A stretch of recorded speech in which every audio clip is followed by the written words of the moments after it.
You're listening to Tabletop and Beyond, the Guild 9 gaming podcast covering board games to war games and beyond.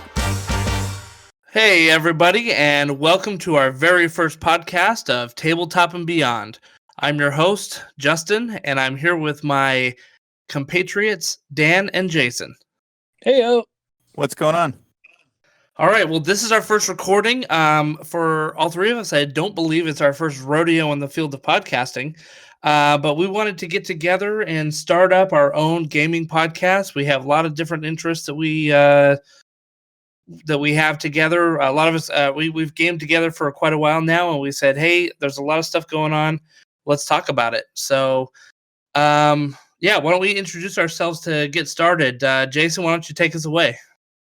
Yeah, man. So Justin and I, some of you may have heard, maybe not, we used to run a podcast about a year ago on the Shadow of the Demon Lord RPG called Blood and Steel. And we've been playing games together for a while, myself, Justin, and Dan. Good times, all from tabletop to video game, conventions, all that fun stuff. So just like to play games. Got lots of buddies in the area. Thought we'd just get together and talk about it. Jason, what would you say your favorite games are to play? Oh, okay. So when it comes to board games, I like games that are very punishing. So it's like some of my favorite board games are Ghost Stories, Arkham Horror.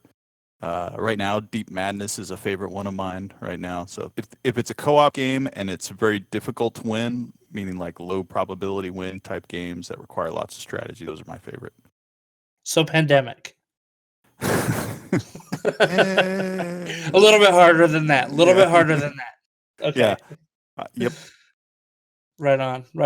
And what kind of genre of like RPG or video games or anything like that do you like playing? I love horror games. I love the concept of being able to play in a world or universe where the odds are stacked against you.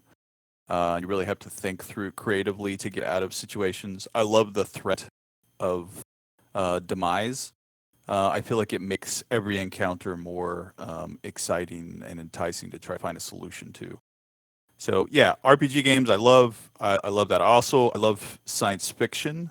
So it's like the Star Wars RPGs. We've played a lot of things together. I mean, Dan, we played the Firefly RPG, the very first one that came out. It was so great. Yeah, it was a lot of fun. So we've done a lot of these things. I love Mothership is an indie sci-fi horror. So think kind of like Aliens, which they have a new RPG coming out too. Those kinds of things are my RPG. I have a Mothership sticker on my laptop at work, and everybody's like, "What's the big M on your laptop?" And I just say, "It's for Mothership," and then I don't explain anything else. Yep. They go, "Mothership, huh?" I go, "Yeah, Mothership," and then I leave it with awkward silence. Good fun. It's a great game. I love it. So, and for those of you that don't know, Jason's like a really straight-laced guy until you get in his car and he turns on the radio and it's like death metal. Yes, Like I love death metal, heavy metal, you name it. European metal is kind of the stuff I'm in, like the Norwegian type stuff. Yeah, like you would not guess it. You'd think he'd be just Justin Bieber fan or something like that, but I can assure you he is not. Is that what Dang, I look like? he did. I look like a He Justin threw up Bieber the beeps. fan? How do you come back from that? That's right. You don't. Your turn's over. Dan, why don't you tell us about your stuff? You've been gaming for a long time, probably the most. 1987. So that's a long time. That is a long time. But I was a young lad. So started with West End Games, Star Wars, and a little bit of D&D. Super back in the day. Before I was playing that, my siblings were playing all the super old versions of D&D. So it was in the house all the time. Like Jason, I start in sci-fi as my genre, and then I branch out to other things. And so my IP of choice for sci-fi has largely been Star Wars. I'm not going to pretend like it's not. Played that. Really in the last 15, 17 years, got into real other tabletop forms of tabletop besides role-playing games. So, you start off with gateway drugs like Risk, and, with weird versions of Risk and Catan, and then you get into way more interesting board games, and you see all these Risk games you have on your shelf, and you go, I got to sell those on eBay because I am playing that crap. One And of my Or favorite things, just take Dan. them out back and burn Yeah, 'em. that's true. One of my favorite things is like when you're talking to other people about gaming, right? And they're like, "Oh, cool, yeah, I love to play board games. Have you ever played Catan?" And you're like, "Yeah, cool. It's Yeah. a good one." That's great. That's really Yeah, good. I love it. Hey, we're gonna have a game night. We're gonna get together and play Phase 10. I'm like, no thanks. Oh, that's not a game night. The worst is game Bunko. ever. If you ever get invited to play Bunko by your spouse or someone, just know that it's a probability exercise, and we could work up a spreadsheet in Excel and do some probabilities, and we get worked it out in about 15 minutes. Save us all about an hour and a half of time. And it's great when you come with that. You sit and say, yeah, let's play this game, but before we start.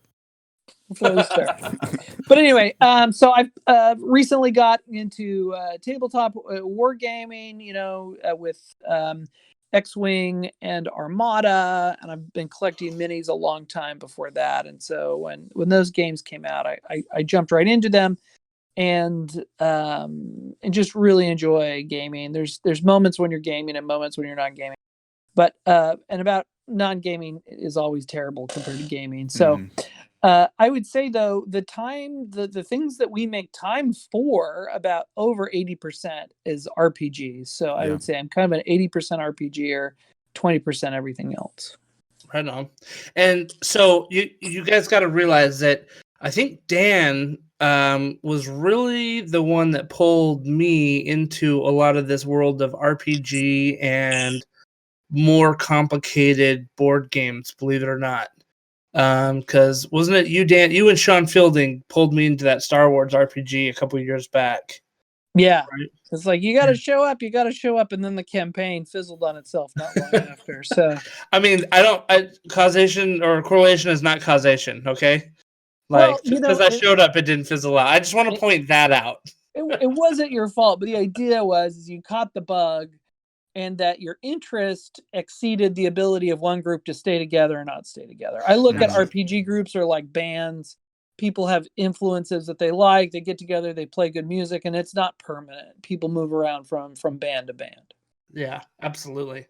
So listen, I mean, my gaming stuff was always, like Risk, Monopoly, Axis and Allies if I was feeling adventurous, and it wasn't until I was listening, believe it or not, like maybe 7 or 8 years ago, I was listening to a writing podcast by Brandon Sanderson, the guy who writes The Way of Kings, and he finished the Wheel of Time series, and he kept talking about how much fun he had in his RPG groups. And so I talked to a friend, and I'm like, I want to try doing RPG sometime. And he's like, funny you mentioned that. We've got a group going. And I'm like, you've got to be kidding me.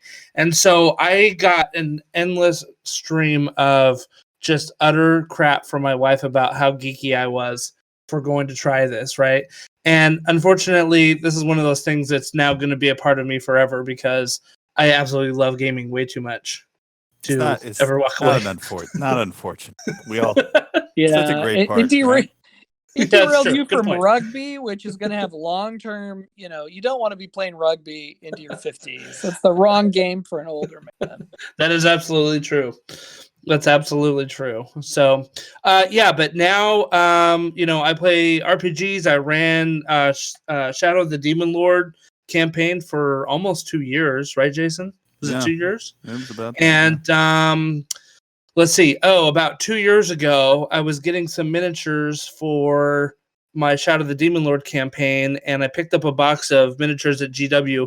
That was a fateful day. I did not realize it at the time, but that got me into painting and hobbying, which I absolutely love. So I'm doing miniatures all the time, and that ended up leading me into actually playing Age of Sigmar in the Warhammer, tabletop wargaming stuff. So Jason and I have been doing a lot of Warhammer. We'll talk a little bit more about that in the show, but I would say my time right now is actually split probably 50-50 wargaming and RPGs. Yeah, and I remember because I've toyed with tabletop wargaming here and there for a while, and I remember we were doing the Shadow of the Demon Lord, and you put out these minis once, and they were Chaos Warriors, I think. Yeah. And I was like, oh, those look good. But I was like, those look like hero scale, which a lot of the Games Workshop stuff is kind of hero scale style. Yeah. More No, like big- 32 millimeter height. The muscles and stuff are a little bit bigger than they would normally be, and that kind of stuff. And then we kind of got talking, and we'd mentioned that I've tried several times to get in it, but had never really been able to find a community. And you were like, well, what if let's do it together? And you were like, I just happen to have bought all of these Start Collecting boxes on my shelf, and if you want one, it's like, okay. And so we got it, and we went for it. Yeah, we started that up about a year ago, and we are entrenched.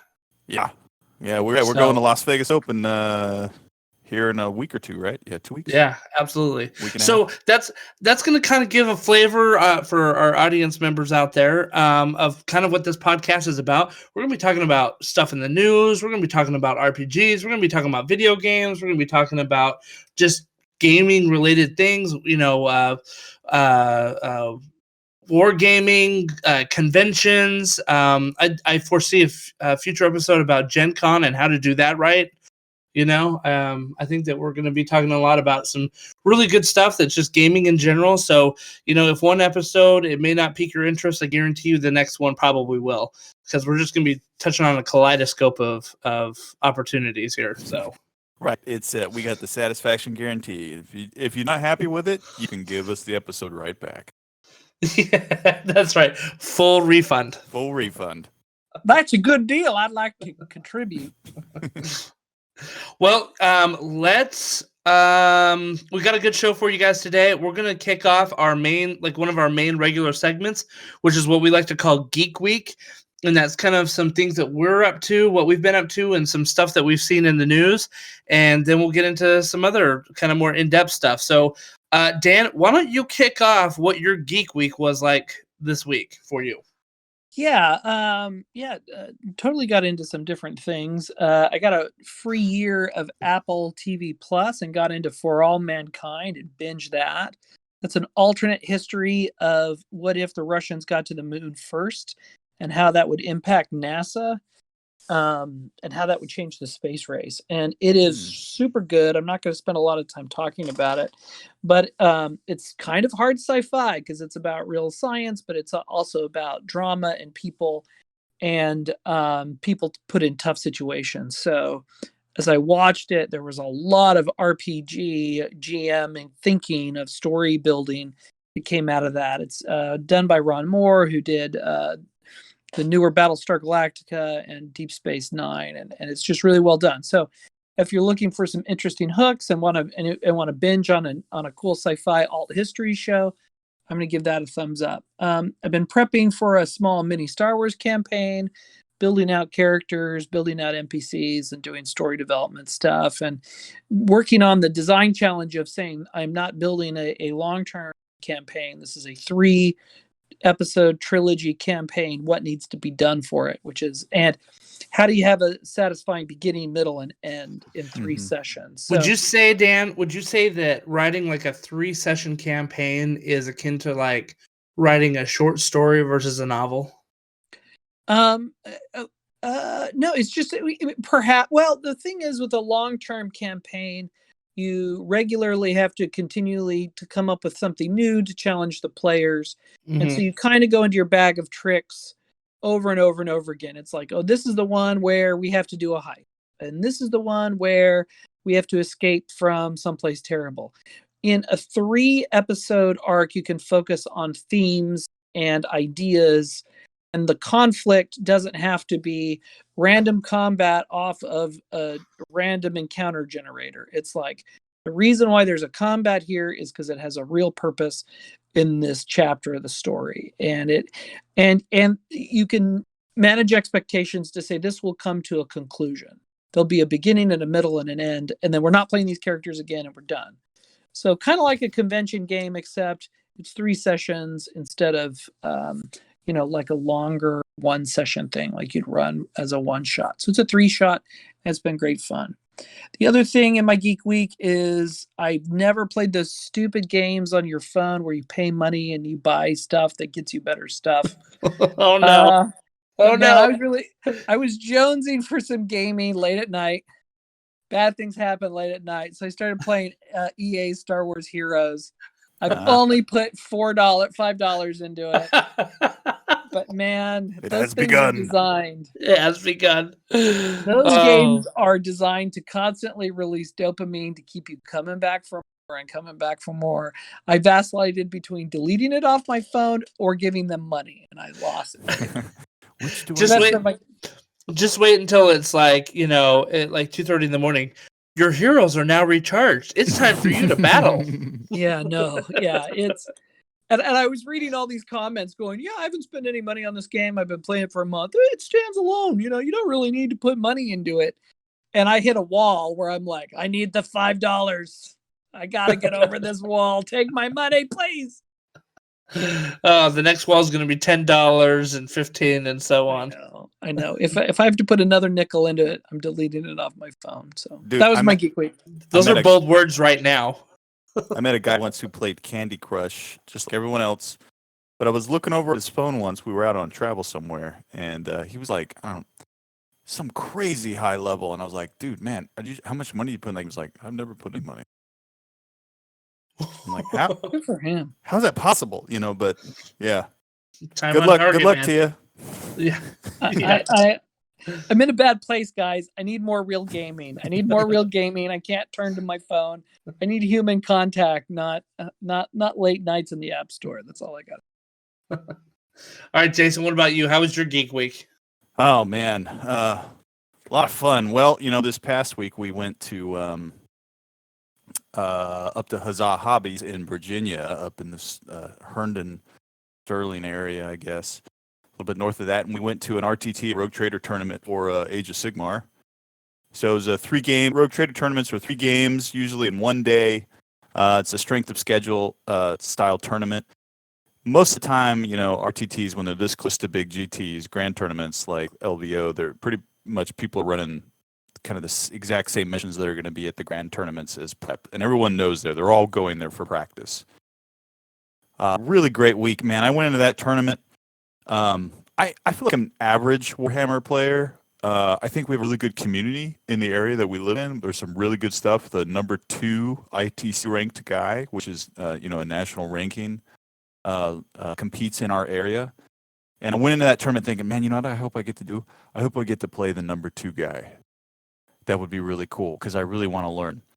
And I hope I get to play this other army that I hear is broken because I wonder what it's like to play this broken army. And I got to play. Yeah. I got to do both of that. I got to play the number 2 guy in a game, and it was a lot of fun, and I learned a lot from it. And he totally beat me, but it came down to it was a really close game, and because it was a really close game, I was really happy, kind of with my performance, feeling like, man, I kind of held my own for a little bit to this guy. I learned a lot. I made some critical mistakes in positioning of my units. I was kind of blocking the battlefield. He had kind of this real big crutch in his army, and I was using my units to keep him from being able to implement that crutch, and I made a big mistake. I moved a unit just a little bit too far, and showing that there's a reason he's number 2. Right when I moved it, he saw the gap and was able to kind of deploy what he needed to do to take the show. So that was kind of my week. That was a lot of fun getting ready for that and getting excited for Nova Open. And just kind of outside of that, another thing that's been big for me right now is Deep Madness is a game that I've been playing a lot at my house. I don't know if you're familiar or not familiar with it. Deep Madness was a Kickstarter game a couple of years ago. They recently went through a year-long, almost a year, reprint, a second print of Deep Madness, and this is a brutally difficult game. Think of like a Lovecraft horror dungeon crawl on a derelict science station down on the bottom of the ocean floor, and that's Deep Madness. So nice. The rooms are constantly flooding. The madness is taking over your characters as you're losing sanity, and horrors are spawning in every room, and you're trying to break through to get to objectives. And it's a very punishing game for making bad tackle mistakes, and I love it. So I'm just gonna keep trying to finish that first scenario. But yeah, Holy crap. Yeah, it's a difficult game, but it is fun. And that's the thing is, it's one thing to have a cool theme, but if the mechanics are not fun to play, then I'll move on. This game's theme is fun, and the mechanics are really fast and fun to play too. So it's a great game. We should almost do a segment on it once. But anyways, that's kind of been So the things good. in my That's head awesome. this week. Nice. So yeah, I was up at the Rogue Trader tournament with Jason over the weekend. I play Night Haunt, which are all ghost boys, and they are kind of what you would call a finesse army.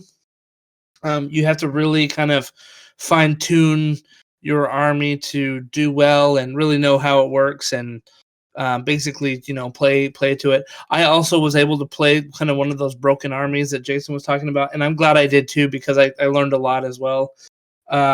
And I ended up pulling out a draw against the broken army, which made me super happy. I thought it was a big win in my book. And then I played another guy who also had the Night Haunt army. It was a match, and I won big there. So I was feeling good going into the third game. And I went up against an army that I had played before, pretty much like the same setup. And I was like, okay, I'm feeling good about this. I've played this army before. I played this scenario before. I can do this. The dude was rolling so hot, and he just obliterated my army, like completely tabled me by the end of or by turn 4. Completely, all my units were gone. And I'm like, what happened? So I was asking folks about it actually today, being like, what could I have done? And I was giving them like what happened, and they're like, I've never seen that in my life before. That guy was rolling so lucky. Like where he should have been doing 2 damage to me total, he was doing like 10, each turn. So sometimes the dice gods punish you for being arrogant, I guess, or hubristic maybe is what I was being. So but again, it was great prep for the Las Vegas Open. We leave 2 weeks from this Thursday, and we're gonna have a really good time down there. I'm getting really excited for it, actually. It's a week from this Thursday we leave, right? No, is it? No, it is. Yes. Oh my gosh, it's a week from this Thursday. Okay. Oh my gosh, I have so much painting to do. I do too, actually. I got to paint a little bit. Let's see. The other thing that has been just totally eating my time. I'll talk about Rogue Trader another day, but what has been totally eating my time has been Assassin's Creed Odyssey. I know I should be painting more to get ready for the Las Vegas Open, but I just keep saying I want to go back to the Greek islands and stab some people. Yeah. So that's kind of what I've been doing a lot. That was like me a couple Gen Cons ago. It was like the night before Gen Con, we got a 12-hour drive ahead of us. It's like midnight, and you pop up, and I'm on Xbox, flying around in Elite Dangerous. You pop in like, hey, what's going on? I'm like, oh yeah, we're going to Gen Con tomorrow. I should probably go to bed. You guys. Good times. Yeah, those video games taking over our lives again. Hours ticking away. That's right. So there's better stuff to do, like paint. Which I love doing too, but sometimes, the Assassin's Brotherhood is calling me. So, all right. Well, sounds like we all had some pretty fun Geek Weeks. Let's talk about kind of our main topic of the day here, which we were kind of kicking around some ideas. I think on Saturday, Jason and I were. Sorry. Before we get into that, we need to talk about some news, and this is kind of some geek news. And I don't know if any of you all saw it, but I saw it, and Dan was aware of it, and it just kind of came up. But it looks like FFG is kind of struggling right now. And Dan, can you give us a little bit of insight on what's going on there? Yeah, news broke that they laid off their entire interactive staff. Their interactive group was merged with Asmodee to bring more interactive aspects to traditional tabletop gaming, and it looked like a very useful thing. The Asmodee is pretty decent apps, in the App Store and Steam, etc.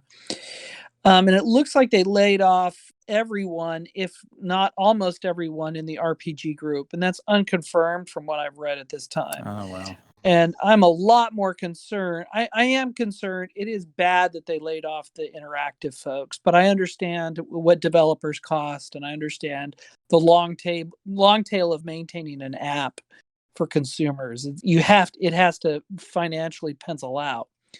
But the rumor is they've laid off their entire RPG group. There's no official announcement. I'm just purely rumor mongering right now, and I'm trying not to do internet hate on Asmodee. Number one, it's a rumor; it's unconfirmed. Number two, if there are people who haven't been fired yet or are still in the process, how big of a stink do you want to make it and make their lives more difficult or complicated or painful? But I'm a big investor into, three of their four main RPG three out of five RPG lines. So I was gonna say, Dan, Fantasy Flight Games, like, what do they do in their RPGs? For those that may not be totally aware of everything that Fantasy Flight Games has got their hand in. So I think they did something pretty unique in the RPG space, and they tried it out when they had, of all things, the Warhammer 40K license, where they did custom dice as a mechanic. And they're not the only group of folks that have done custom dice, but I think they probably have the biggest market penetration, right? So they lost the Warhammer license, but during the overlap, they took on the Star Wars license. So they have three separate Star Wars lines: Edge of the Empire, which is the Han Solo criminal world; Age of Rebellion, which is you play the rebels and a military focus; and Force and Destiny, which is more the Luke and Vader or an Emperor storyline stuff. And it was so successful that they spun off their own generic role-playing system called Genesis, which is the entire game system without anything that's Star Wars IP in it. The dice are very, very, very similar. They're not identical because I think Lucas Disney still has a chunk of that piece of IP nonetheless. And then they have a fifth role-playing game, which I hear only amazing things about, which is The Legend of the Five Rings. And I was supposed to play it at Gen Con this year, and I didn't. And I'm kicking myself that I played an older edition. So they have five really great role-playing games, and really three of those are the same role-playing with Star Wars. But I've bought everything off the Genesis line, the Edge line, the Force and Destiny line. And to hear that they fired everybody, even as an unconfirmed, is a real slap in the face to folks like me who are sunken and invested and want to see more come out of the company. I was going to say one of the best things about FFG and their art, at least, is that they were very consistent with books coming out. I mean, it seemed like, you just get done with, running a campaign or using the new supplement that came out, and then there'd be an announcement for a new one, and that would come out pretty soon. And I've seen your shelves, man. You've got books upon books upon books. So, they were pumping them out, and they were all really well crafted and really well designed. So, not having a staff behind it to keep doing that would be really problematic, in my opinion, for the franchise. And let me talk it up real quick. The artwork in every book is amazing. Every book, they commission at least 80% of the artwork that these full color books. The core books are, very thick. Every page is full color, beautiful paint, beautiful images and paintings that are specifically commissioned. When they come out with what they call a splat book, that's not what FFG calls it, but that's a term, a splat book. They'll commission 10 pieces of art that tell a story throughout that book, where you see a character in different phases of the story that would, a character of that class. So if you open up the Scout book, you see little bits of what's happening in that Scout story. And the whole thing is just magnificent. And the Genesis system, they've put out some great books for that too. Android, Terranoth, and some other things. And they have cards. Now, let me just say right now, I think Christian Peterson, who owned the game, who owned FFG and started FFG, was a big fan of innovation. And so what FFG did is they bought a print-on-demand card printing capacity, which allowed them to print niche products based on who wanted them, right? Yeah. So they would put out, let's say if you just wanted the damage deck, you could get a damage deck. If you wanted, the talents for your character, they would print those. Now that doesn't make sense if you have to go to China and come back with 10 pallets of them. You have to guarantee they're going to sell. So they had a lot of innovative things that they were doing that I was a huge fan of, the things that maybe Wizards of the Coast can't do because they're operating at a different scale. So I'm a little hurt. I'm trying not to spread internet hate. It's still wait and see. But long story short, it's really hard to compete against D&D 5th edition and Pathfinder out there. If you look at the hard numbers, and even 5th edition and Pathfinder are very small dollars compared to Magic the Gathering and Pokemon and the card-based properties. So there's a 900-pound gorilla in RPG. It's D&D with an 800-pound gorilla right behind in Pathfinder, and everybody else in the industry has been really, really struggling. And a lot of that has to do with the success and the expansion of role-playing and how D&D has been really on the front of that. And I hope that the cycle of people discovering other RPGs, there'll be a long tail there where the people getting into 5e means 36 months from now, they're trying out new things in addition to keeping their 5e games going. Yeah. Well, it's definitely something that I think that we need to keep our eye on. So we'll be kind of scouring the news over the next several weeks just to kind of keep you guys updated and see, because I know that FFG has a lot of board games too, and it makes me wonder if just the whole company is going to be affected by this. It was kind of a shock announcement. It seems like everybody's disappointed that the interactive didn't work out, and that there's ripple waves affecting the rest of the company. So we'll keep an eye on it. The lead designer left 2 weeks before all this happened too. Like the head of the studio left. Yeah. And that was a bad sign. And one of the rumors is this could be a consolidation play to sell the company or to dissolve it. So not to spread fear, uncertainty, and doubt on there, but I just want to be clear with our listeners that could happen. Yeah. Here's a conspiracy thought. Do you think that with, Disney's boosting up of their hold to try to kind of come into these markets, like they've moved in with the Disney Plus to try to step into the streaming market. You think that there's some thought there that they want to kind of go ahead and take over the gaming community, whole gaming side, the tabletop gaming side as well, to kind of pull that franchise back under their own wing? I can't double down on that, Jay, because the gaming market is so small compared to the merchandise market. There's just not enough money in it. I know when Lucasfilm people have gone on record when they released X-Wing 2nd edition, FFG and Lucasfilm were on stage together, and it was a huge love fest. Don't know if that's still the case. That was a year and a half ago, but or 2 years ago or something. But I'm less interested in Lucas because I think Lucas really, from all indication, Lucas has really thought FFG has done a good job. But I don't know how long FFG bought the license for. Right.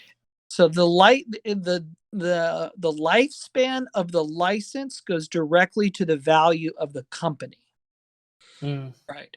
If FFG cannot go get that license again from Lucas, then one of their biggest cash cows, on the top 3 cash cows they have, is X-Wing.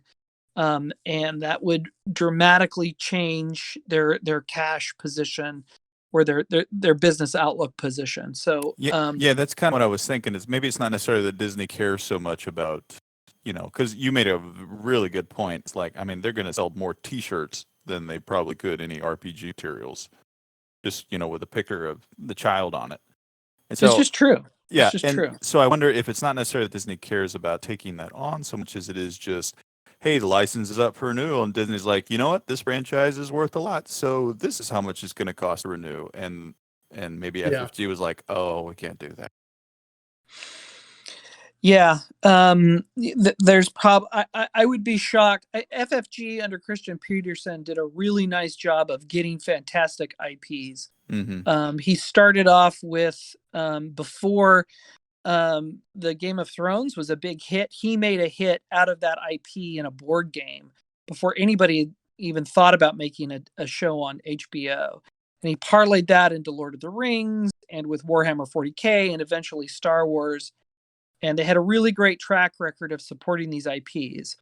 I don't think Asmodee or their parent company has that kind of track record, to be quite frank. So, and now Christian is gone and the head of the studio is gone, and there's just a lot of variables in that equation. Yeah, we'll just have to see what happens here in the near Yep. term. Absolutely.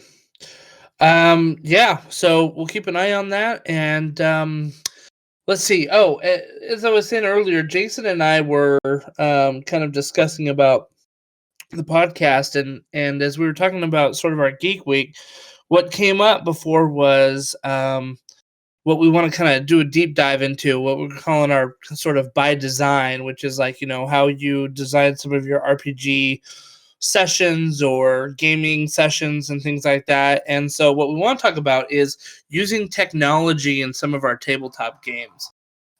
So when we talk about technology, Jason, what are you thinking that we mean? So I think there are a couple categories here. One, we see companion apps pop up all the time now, and there are an enormous amount of unofficial companion apps, people that are just making one to help you be able to manage your resources and access an ally, or help you manage your buy portion. Right. And then you have apps like, we'll just go ahead and talk about the guy on the table, FFG, right, with their dice, their X-Wing dice app. So you have all the dice you ever need right there. Those kinds of things. You go from dice apps to, and then you mentioned one, the Munchkin. One to help the you Munchkin card game. To help you keep track of your leveling up and leveling down and all that stuff, right? But then there's also other technology parts that come in. Like if anyone's ever watched any really long strategic games of like Twilight Imperium, you can see the people that are making alliances texting each other under the table with their phones. So, they're using chat systems to communicate, kind of do metagaming. Well, that's not necessarily metagaming, but doing portions of the game through technology that wasn't, originally part of the system as well. So kind of emergent play with the technology, if you will. And then there's that kind of the kind of last category that we had kind of talked about was, it's kind of server-based, actual online components of tabletop. So if you normally role-playing games are played across the table from friends, now you can do that virtually with Discord and Roll20 and those kinds of things, and play by posts. Yeah. I think gamers will always kind of try to find a way, right? And technology has sort of enabled many different interesting facets. We kind of talked about one time, actually, Dan, at your place, we played. It was a Fantasy Flight game, Journeys in Middle Earth, right? Where you had the table board up and your little miniatures up, but then we had a screen up in front of us that would tell us like what scenarios were going on, or like what to do next and things like that. So it was almost a form of I'm not gonna say augmented reality, because that's sort of like Pokemon Go, right? But it was like an enhanced reality in a sense of like you're looking up on the TV at what the board should look like, even though you're looking down at the table of what the board really was, and kind of married the two together. Yeah, that's technology as AI as opponent. Right. And it's a little rudimentary right now, but it's really fun. In a cooperative gaming situation, if you look at Descent, if you look at other types of co-op games, you're either fighting against a random deck, which is not Descent. Pandemic, you're fighting against a random deck. Descent, you're fighting against one person who volunteers to be the bad guy, which is a lot like a classic RPG scenario where you have a dungeon master who says, I'm all the bad guys, but I'm here to make sure you guys all have a good time. With what Journeys of Middle Earth does in Mansions of Madness, which does a similar thing, is you hand that over to the tablet, and suddenly everybody in the room is conspiring against the tablet to win, and it can be really fun. And so when I demoed the game at Gen Con, I asked the guy, before I bought it, before I got real serious about buying it, I was like, you've been demoing the beginning of this game over and over again for 30 minutes for 2 days. Are you bored out of your mind? He's like, no, the app changes it up. And that really got me interested. because Yeah. if it was smart enough to give a slightly different experience to the demo guy every 30 minutes, that meant it had some decent replayability.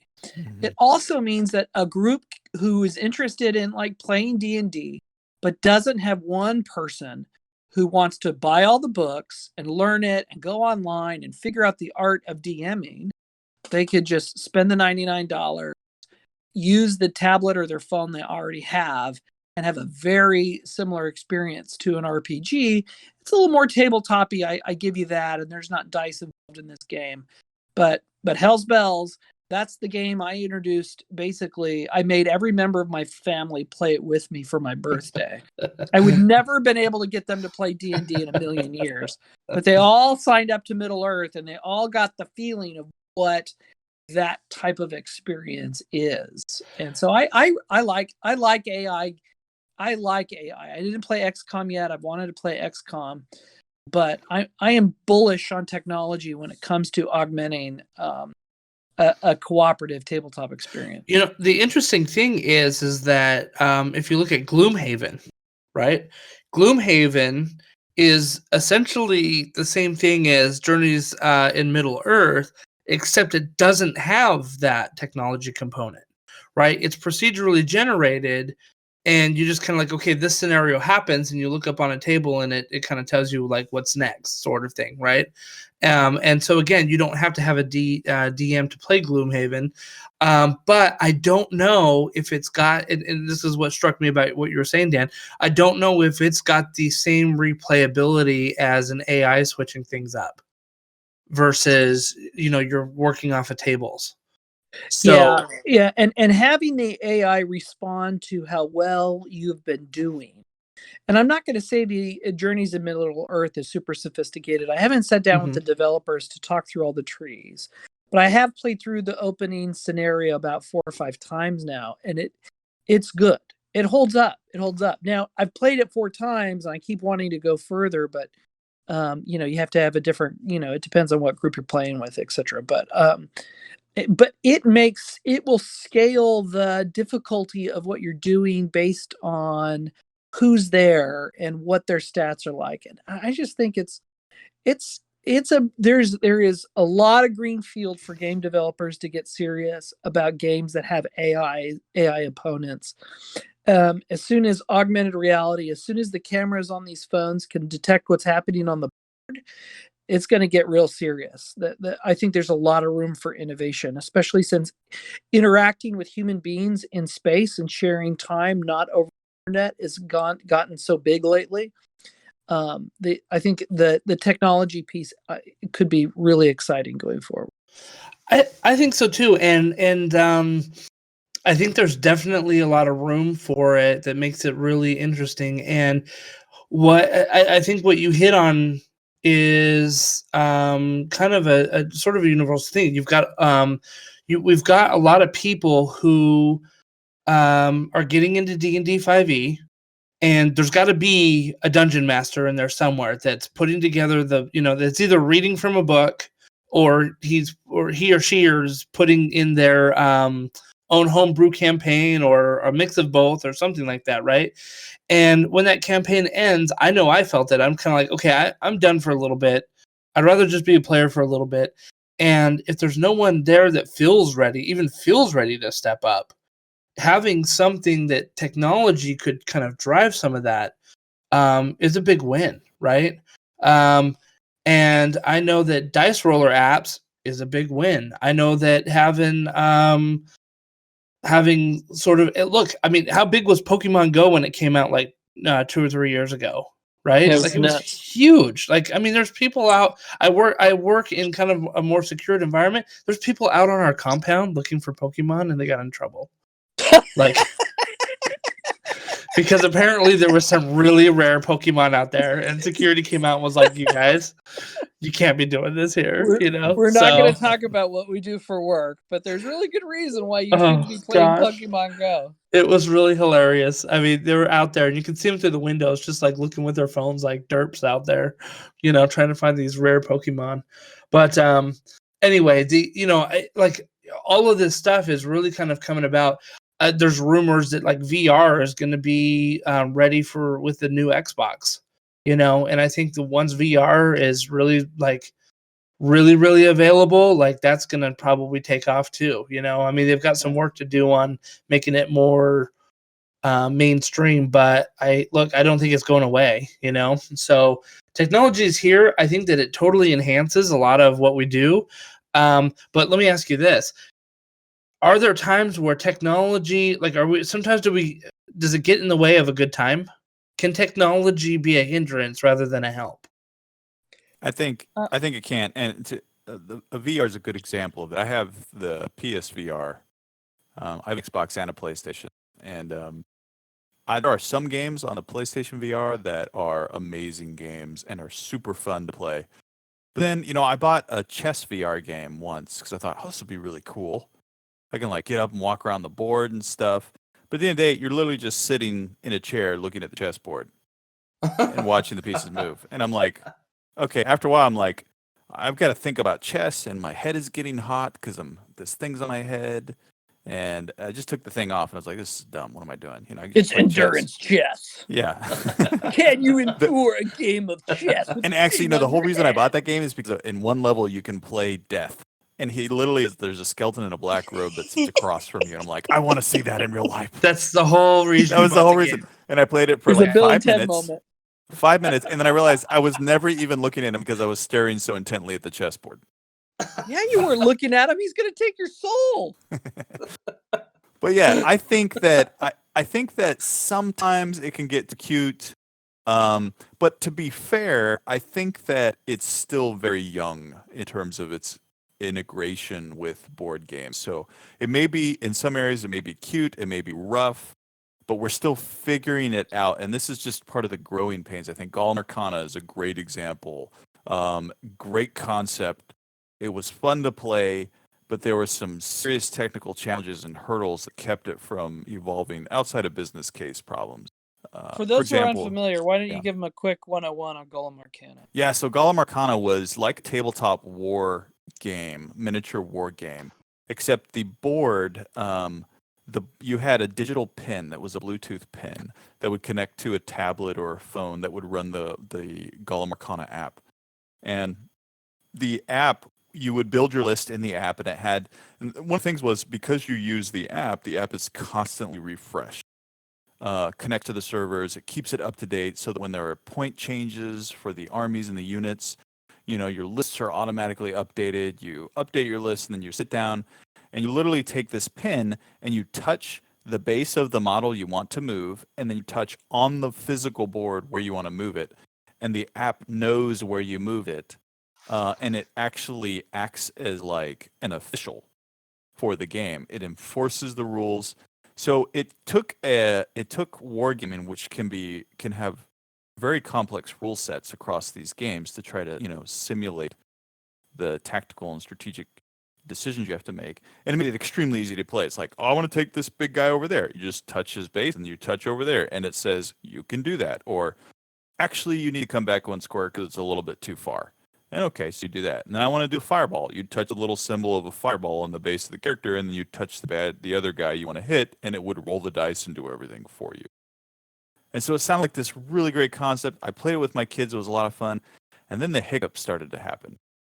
I started to notice the pin was Bluetooth LE, which was at the time not very compatible with lots of devices. There were like a very small number of devices that implemented the Bluetooth LE spec. So that was issue number one. It's like, you may think, well, I got a tablet. Well, it doesn't work on that tablet because it can't see the pin. Then there were other problems. The fact that the apps would update their points regularly. So you'd spend all this time building this list. Then you'd go over to your friend's house, and an update would have occurred since you last built your list, and you'd go play the game, and it would say, your list has now become invalid, and it would wipe it clean. Oh. And it's like, now you can't just go over and play. Now you got to spend another 25 minutes burrowing through the point system, building your list. And it was like little things like that just kept kind of happening. So on one hand, you could throw darts and, apples and tomatoes and say, it's just getting in the way of having fun. But I kind of see it as these are just growing pains as companies are figuring out what is the right way to do it. Well, let me ask you this. You've DM'd before. Dan, I know you've DM'd before. I've DM'd before. Have we sometimes made technology a little too cute for our own players? Oh, I have made so many mistakes with technology. Let me tell you. And this is a low tech thing. There's different tools out there to do bulletin boards of write ups for your campaign. And it seems that when you start a campaign, it seems awesome. You're like, I'll upload pictures of my character, and my character sheet will be online. And, we could do all this extra storytelling on the internet that complements our campaign. And I know some people find that really successful, especially if it's a digital only game, but you got to look at the social contract that you've signed with your players. And a lot of social contracts are non-verbal. So if you set something up without defining expectations, it can go sour really quick. Mm-hmm. Like a GM will say, hey, if you do a write-up, I'll give you extra experience points. That's one thing. And then what will happen is, or what we found, is that one character will have side stories that are happening in between the adventure with other characters, and getting in behind the steering wheel and taking over that person's character and saying, well, then Sally decided that she was going to do this horrible thing. And you're looking at like, I play Sally. I would never do that, you idiot. Right. And so I've seen it like really jump off the rails really fast. And I know play-by-posts have have a really kind of decent structure that's kind of tried and true to manage some of that.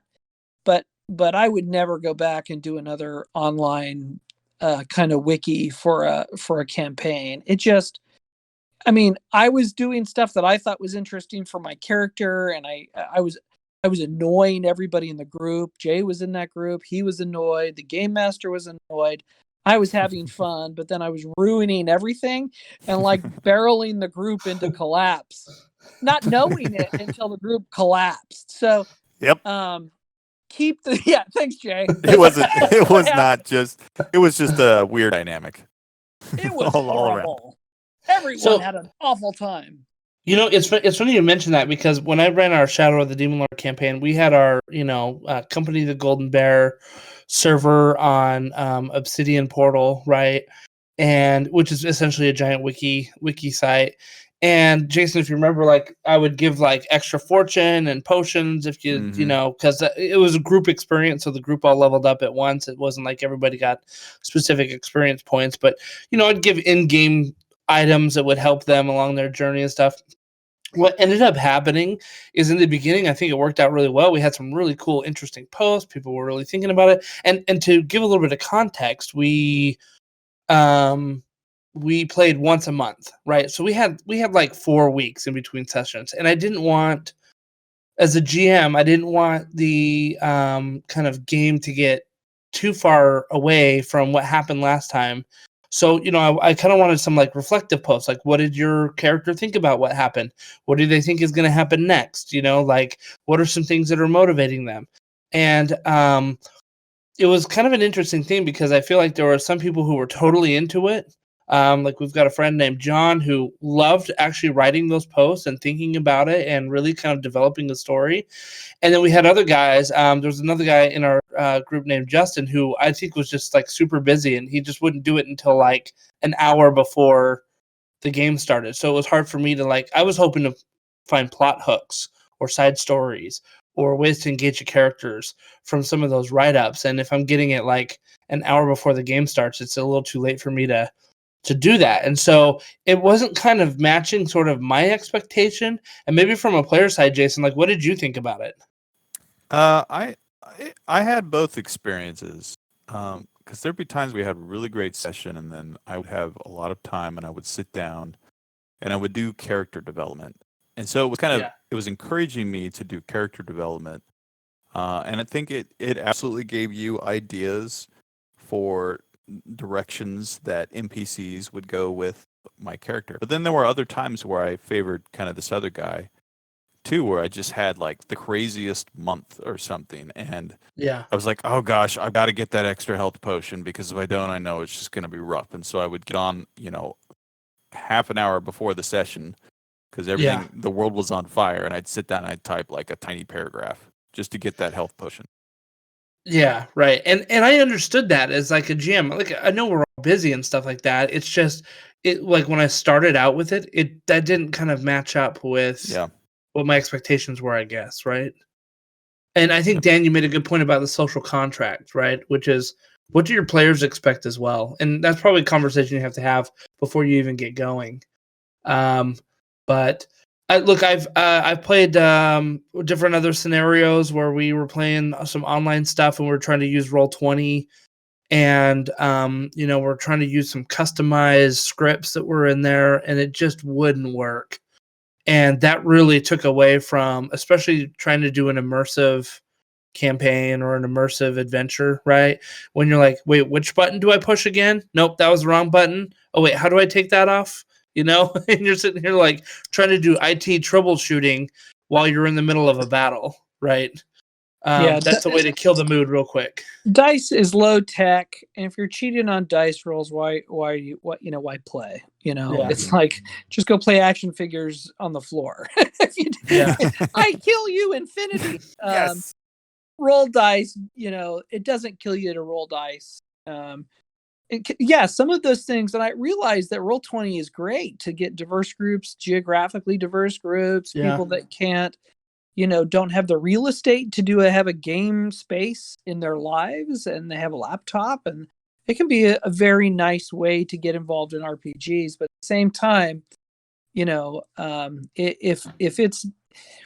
the technology is creating friction, it's hard enough to game anyway. Don't game badly. Right. Sometimes I hate to say it, sometimes it's better not to game at all than to game badly. I mean, you and I hate to How say dare it, you?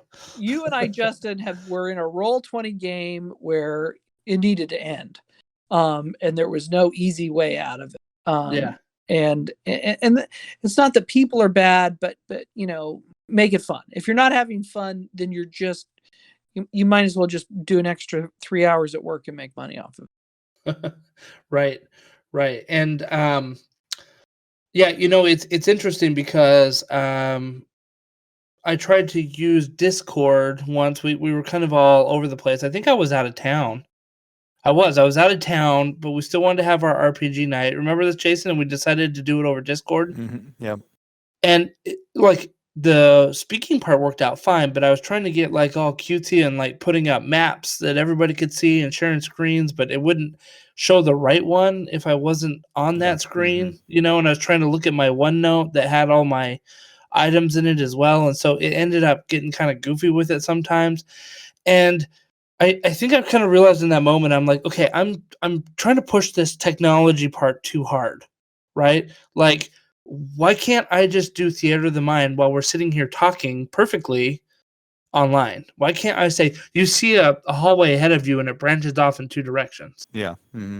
Instead of like having to throw up a map and having to have little tokens of where you are and where everybody else is and how you are moving in relation to the bad guys.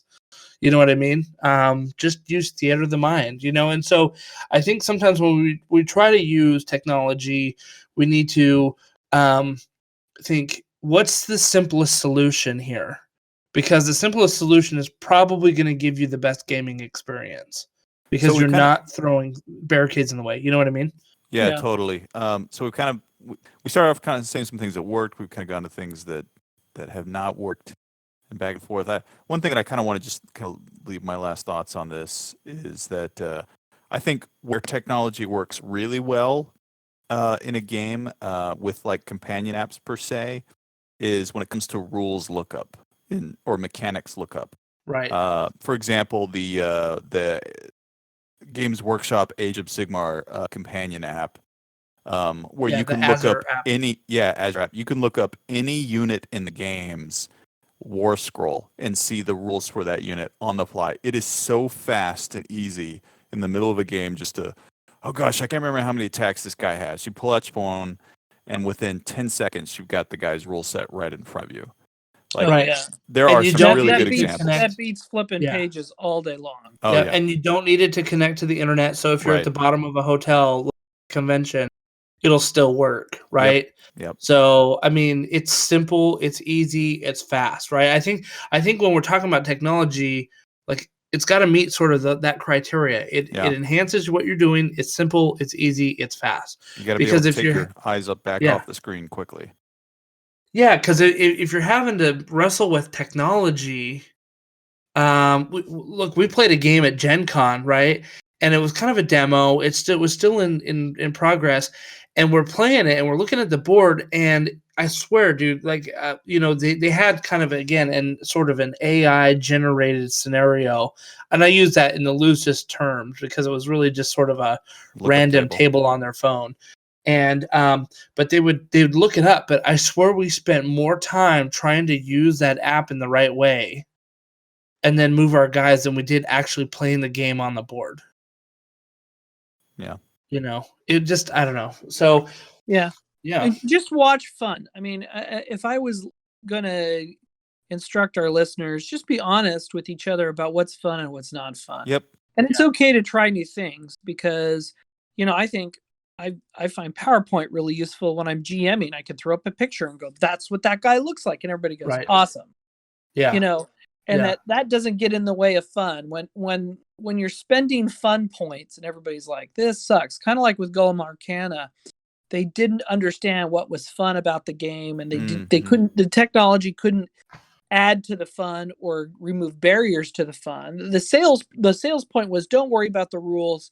You've got an awesome mini. Point at what you want to shoot at. We'll worry about the rules for you. And it's a really deep game, but you don't have to learn it. But at the end of the day, they couldn't deliver on that friction-free environment. So if you're starting to feel the friction, it's a great time to pause, finish up, try something else, and take another swipe at it from a different angle, or sometimes just don't double down on something that's not fun.